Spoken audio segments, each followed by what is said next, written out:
পিরানে পীরের ছেলেবেলা বাগদাদ পানে ছুটছে তখন বণিক কাফেলা। যখন ছিল পিরানে পীরের ছেলেবেলা বাগদাদ পানে ছুটছে তখন বণিক কাফেলা। এলমে দ্বীনের অর্জনে যার হৃদয় উজালা, এলমে দ্বীনের অর্জনে যার হৃদয় উজালা।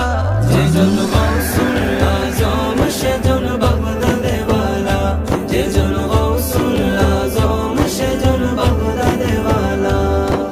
হামদান অঞ্চল পাড়ি দিয়ে ছুটছে কাফেলা, 60 জনের এক ডাকাতের দল করিল হামলা।